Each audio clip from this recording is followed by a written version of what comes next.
Good morning. आज हम लोग पढ़ेंगे एट्रीब्यूट्स के बारे में। दो एट्रीब्यूट मतलब मल्टी वैल्यूड एट्रीब्यूट तक की पढ़ाई हम लोग कर चुके हैं। उसका वीडियो लेक्चर मैं आप लोग को दे चुका हूं। अब हम लोग पढ़ेंगे स्टोर्ड एंड डिराइव्ड एट्रीब्यूट्स के बारे में। स्टोर्ड एट्रीब्यूट ऐसे एट्रीब्यूट को बोलते हैं जिससे डिराइव्ड एट्रीब्यूट का वैल्यू निकलता है। For example, date of birth हमारा स्टोर्ड एट्रीब्यूट है और डेट ऑफ बर्थ से ही हम किसी का एज, किसकी उम्र कितनी है, वो निकाल सकते हैं। अगर आपको किसी का डेट ऑफ बर्थ नहीं पता है तो आप उसका एज कैलकुलेट नहीं कर सकते। तो इस केस में डेट ऑफ बर्थ हमारा स्टोर्ड एट्रीब्यूट होगा और एज डिराइव्ड एट्रीब्यूट होगा। तो ये हम लोग का हो गया स्टोर्ड एंड डिराइव्ड एट्रीब्यूट।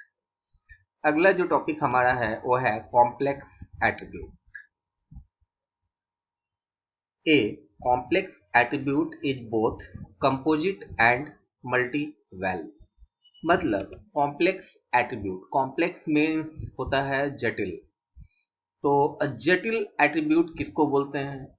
तो उस एट्रीब्यूट को बोलते हैं जो कंपोजिट भी है और मल्टी वैल्यूड भी है। कंपोजिट का मतलब हो गया ऐसा एट्रीब्यूट जो more than one value contain करता है, और मल्टी वैल्यूड हो गया ये भी मोर देन वन। हाँ, जो किसी इंसान के पास एक से ज्यादा हो सकते हैं। तो एग्जाम्पल हमारा हो गया एड्रेस।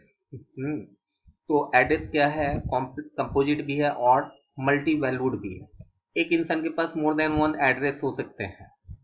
और दूसरी चीज है कि एड्रेस में हम देते हैं जब किसी का, तो उसका मकान नंबर, मकान का नाम, लेन, हाँ, उसके सिटी का नाम, उसके डिस्ट्रिक्ट का नाम, उसके स्टेट का नाम, उसका पिन कोड देना पड़ता है। और मोर देन वन एड्रेस भी एक इंसान का हो सकता है। तो इसलिए एड्रेस जो है वो कॉम्प्लेक्स एट्रीब्यूट के अंदर आता है। ये कंपोजिट भी है और मल्टी वैल्यूड भी है। आगे हम लोग पढ़ेंगे रिलेशनशिप के बारे में। एंटिटी रिलेशनशिप मॉडल में रिलेशनशिप मतलब a relationship exists between two database tables when one table has a foreign key that references the primary key of another table. Relationship का मतलब होता है एक एंटिटी जो टेबल के अंदर हम लोग स्टोर करते हैं, तो एक एंटिटी का दूसरे एंटिटी से क्या रिलेशनशिप है, तो उसको दिखाने के लिए रिलेशनशिप का इस्तेमाल होता है। और अब हम इसके टाइप्स के बारे में बात करते हैं। तो टाइप्स ऑफ डेटाबेस रिलेशनशिप, तीन तरह का रिलेशनशिप होता है एक एंटिटी या डायग्राम के अंदर। एक होता है वन टू वन रिलेशनशिप, दूसरा होता है वन टू मेनी, और तीसरा होता है मेनी टू मेनी। तो वन टू वन रिलेशनशिप किसको बोलते हैं? एक टीचर जब एक ही स्टूडेंट को पढ़ा रहे हैं तो ये वन टू वन रिलेशनशिप है। एक एंटिटी हमारा टीचर हो गया और दूसरा क्या हो गया? स्टूडेंट हो गया। तो एक टीचर जब एक ही स्टूडेंट को पढ़ाते हैं तो वन टू वन रिलेशनशिप हो गई। एक पेन के अंदर एक ही रिफिल होता है, ठीक है, तो वन टू वन रिलेशनशिप हो गया। दोनों दो एंटिटी है, पेन है और दूसरा उसका रिफिल है, और दोनों में रिलेशनशिप क्या हुआ? वन टू वन रिलेशनशिप हो गया। दूसरा है one two many relationship. One two many relationship हम लोग बोलते हैं, हाँ, जैसे एक टीचर क्लासरूम, आप क्लासरूम का एग्जांपल ले सकते हैं, एक अच्छा एग्जांपल है क्लास का। तो एक टीचर एट ए टाइम, एक टीचर क्या करते हैं? 50 स्टूडेंट को पढ़ाते हैं या 100 स्टूडेंट को पढ़ाते हैं। तो एक एंटिटी टीचर हो गया और दूसरा एंटिटी हमारा स्टूडेंट हो गया। तो ये वन टू मेनी रिलेशनशिप हुआ। एक तरफ एक ही एंटिटी है और दूसरे तरफ बहुत सारे एंटिटी हैं, हाँ, और तो ये वन टू मेनी रिलेशनशिप का एग्जाम्पल हो गया। और तीसरा एग्जाम्पल जो है, तीसरा जो हमारा है रिलेशनशिप, वो है many to many. Many to many relationship हम कह सकते हैं कि बोथ साइड, दोनों तरफ। जैसे एक कॉलेज के अंदर आप देखते हैं कि आपके कोर्स में जैसे 5 टीचर आपको पढ़ाते हैं, आपके जितने भी सब्जेक्ट्स हैं। हाँ, तो एक तरफ 5 टीचर हो गए और दूसरी तरफ 50 स्टूडेंट्स हो गए तो ये मेनी टू मेनी रिलेशनशिप हो गया। दूसरा एग्जांपल हम ले सकते हैं, जैसे हम लोग फुटबॉल का मैच देखते हैं, तो दोनों तरफ प्लेयर्स होते हैं, 11 प्लेयर्स होते हैं, 11 इधर होता है 11 उधर, तो ये मेनी टू मेनी रिलेशनशिप हो गया। और इसके बाद की एट्रीब्यूट। तो की एट्रीब्यूट का मतलब होता है, जैसे की के अंदर मैंने आपको पढ़ाया था कि कैंडिडेट की तो बहुत सारे होते हैं। कैंडिडेट की उसको बोलते हैं, ऐसा हर एट्रीब्यूट जिसको प्राइमरी की हम बना सकते हैं तो उसको हम लोग बोलते हैं कैंडिडेट की। और लेकिन उसमें से मोर देन वन, एक डाटाबेस टेबल के अंदर more than one candidate keys हो सकते हैं, लेकिन उसमें से हम प्राइमरी की तो एक टेबल में एक ही हम बना सकते हैं। तो जो उसमें सबसे अच्छा हमें लगता है कि ये की एट्रीब्यूट बन सकता है, उसी को हम प्राइमरी की उसमें इम्प्लीमेंट करते हैं और वही हमारा की एट्रीब्यूट हो जाता है। और की एट्रीब्यूट के थ्रू ही डाटा का इनपुट और रिट्रीवल काफ़ी फास्ट होता है। और की एट्रीब्यूट जो होता है यूनिक नेचर का होता है, और प्लस वो नॉट नल होता है, मतलब वहाँ डाटा डालना मस्ट है। उसको खाली छोड़ के हम आगे नहीं बढ़ सकते हैं, तो उसको हम लोग की एट्रीब्यूट बोलते हैं। ठीक है, तो की एट्रीब्यूट एट्रीब्यूट मीन्स हो गया ऐसा एट्रीब्यूट जिस पे हम लोग प्राइमरी की इम्प्लीमेंट करते हैं। अब इसके बाद है व्हाट इज ईआर डायग्राम। अब हम लोग पढ़ेंगे ईआर डायग्राम के बारे में।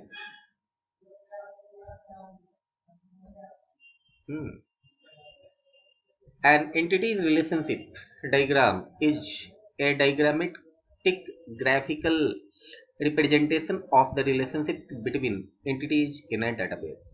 हाँ, जो एक डेटाबेस के अंदर जो डिफरेंट एंटिटीज को हम लोग स्टोर करते हैं टेबल्स के रूप में, तो उसको जब हम लोग डायग्राम के थ्रू एक एंटिटी या मोर देन वन एंटिटी हो सकते हैं, 4 एंटिटी हो सकते हैं, 10 एंटिटी हो सकते हैं, तो उनका आपस में रिलेशनशिप जो हम दिखाते हैं डायग्राम के थ्रू, और उनके प्रॉपर्टीज को शो करते हैं। प्रॉपर्टीज का मतलब हो गया उसका एट्रीब्यूट, एंटिटी का एट्रीब्यूट, तो इसको ईआर डायग्राम कहा जाता है। फॉर एग्जांपल एक छोटा सा आर डायग्राम है हमारा यहाँ पे, ठीक है। ये है पर्सन लिव इन सिटी, ठीक है। पर्सन लिव्स इन सिटी मतलब कोई भी आदमी किसी न किसी डिस्ट्रिक्ट का, सिटी का निवासी होता है, तो हर इंसान किसी न किसी सिटी में रहता है। तो एक एट्रीब्यूट हमारा पर्सन हो गया, यहाँ पे आपको दिख रहा है ये पर्सन पर्सन है। और दूसरा ए रिलेशनशिप, तो एंटिटी को हम लोग रेक्टेंगुलर बॉक्स से, ईआर डायग्राम में एंटिटी को हमेशा रेक्टेंगुलर बॉक्स के अंदर शो किया जाता है, और एंटिटी का जो एट्रीब्यूट्स होता है उसको ओवल में हम लोग दिखाते हैं। एक एंटिटी का मोर देन वन एट्रीब्यूट्स होता है, तो इसमें हम शो कर सकते हैं जैसे पीआईडी, हाँ पीआईडी, दूसरा नेम, फिर इसका एड्रेस, इसका मोबाइल नंबर, ये सब इसके एट्रीब्यूट्स हो गए। और ये डायमंड का सिंबल जो आपको दिख रहा है, डायमंड सिंबल में हम लोग रिलेशनशिप को दिखाते हैं कि एक एंटिटी का दूसरे एंटिटी से क्या रिलेशनशिप है, तो उसको हम लोग डायमंड सिंबल के थ्रू डिनोट किया जाता है ईआर डायग्राम के अंदर। और दूसरा एंटिटी हमारा सिटी हो गया, ठीक है।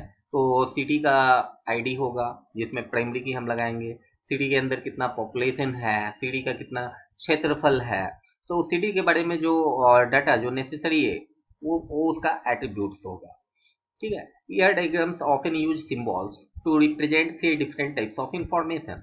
ईआर डायग्राम में भी हम सिंबल्स का इस्तेमाल करते हैं, जैसे बॉक्सेस, रेक्टेंगुलर बॉक्सेस का यहाँ पे इस्तेमाल किया गया है। रेक्टेंगुलर बॉक्सेस का इस्तेमाल हम लोग करते हैं एंटिटी को डिनोट करने के लिए, और रिलेशनशिप को शो करने के लिए डायमंड का हम लोग इस्तेमाल करते हैं, और ओवल का इस्तेमाल करते हैं हम लोग एट्रीब्यूट्स को डिनोट करने के लिए। तो आगे जो बड़ा ईआर डायग्राम मिलेगा, जैसे नीचे है हॉस्पिटल मैनेजमेंट सिस्टम का, तो इसमें आपको ज़्यादा बेटर पता चलेगा। ये हॉस्पिटल मैनेजमेंट सिस्टम का ईआर डायग्राम है। इसमें आप देख रहे हैं कि डॉक्टर है, और डॉक्टर क्या कर रहा है, डॉक्टर ट्रीट कर रहा है, ट्रीटमेंट करता है, किसका, पेशेंट का ट्रीटमेंट करता है। तो एक एंटिटी हमारा डॉक्टर हो गया, दूसरा पेशेंट हो गया। अब पेशेंट का भी फिर रिलेशनशिप होता है कि पेशेंट को लॉक किया जाता है टेस्ट से, पेशेंट का टेस्ट किया जाता है, ठीक है। तो एक एंटिटी टेस्ट हो गया। और इसको और भी लंबा हम बना सकते थे, जैसे पेशेंट जो है पे करता है, पैसा पे करता है टेस्ट के लिए, ट्रीटमेंट के लिए, हाँ तो पेशेंट्स पे, यहाँ पे हम रिलेशनशिप का बॉक्स देके पे, और उसके बाद यहाँ क्या करेंगे, यहाँ एक दूसरा देंगे तो उसके अंदर आ जाएगा हमारा पे क्या, मनी ना। तो एक एट्रीब्यूट हमारा पेशेंट्स पे मनी, तो मनी हमारा एंटिटी हो जाएगा और पे जो हो जाएगा वो हमारा रिलेशनशिप हो जाएगा। गवर्नमेंट हॉस्पिटल के अंदर क्या होता है कि उनको पे नहीं करना होता है, फ्री ऑफ कॉस्ट इलाज होता है। प्राइवेट हॉस्पिटल के अंदर आप जाते हैं तो उसमें आपको पे करना होता है जो भी आप ट्रीटमेंट लेते हैं। तो प्राइवेट हॉस्पिटल का जो होगा ईआर डायग्राम वो डिफरेंट होगा, ठीक है, और जो गवर्नमेंट हॉस्पिटल का होगा ईआर डायग्राम वो डिफरेंट होगा। दूसरा यहाँ पे आपको दिख रहा है कि डॉक्टर का हम डीआईडी, डॉक्टर का आईडी क्या है, डॉक्टर का नेम क्या है, डॉक्टर का एड्रेस क्या है, डॉक्टर का क्वालिफिकेशन क्या है, ये सब इसका एट्रीब्यूट हो गया। और डॉक्टर का स्पेशलाइजेशन क्या है, किस फील्ड का वो एक्सपर्ट है। और यहाँ आपको देख रहा है कि डबल ओवल बॉक्स है। हाँ, तो जो डिपेंडेंट एट्रीब्यूट होता है उसको हम लोग डबल ओवल से दिखाते हैं। क्वालिफिकेशन भी डबल ओवल से है, तो ये भी क्या है, डिपेंडेंट एट्रीब्यूट है। और ट्रीटमेंट रिलेशनशिप का भी एट्रीब्यूट्स दिखाया गया है, जैसे क्या ट्रीट करता है, तो डिजीज कौन सा है, उसको ट्रीटमेंट उसका क्या चल रहा है, ट्रीटमेंट का डेट क्या है, तो ये सब इसके रिलेशनशिप का एट्रीब्यूट्स हो गया।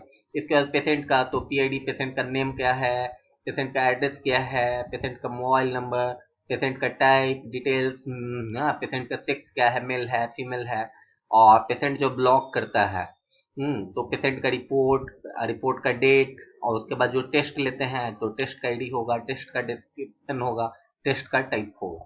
तो ईआर डायग्राम हमारे अपने लॉजिक के ऊपर डिपेंड करता है कि हम किस तरह का ईआर डायग्राम बना सकते हैं। तो एक एग्जाम्पल है, ये भी लॉजिक है, जिसके पास जितना ज्यादा लॉजिक है उतना बड़ा ईआर डायग्राम और बेटर ईआर डायग्राम बना सकता है।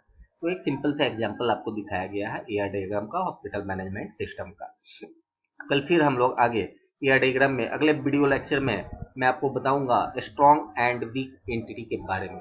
आज के लिए इतना ही, थैंक यू।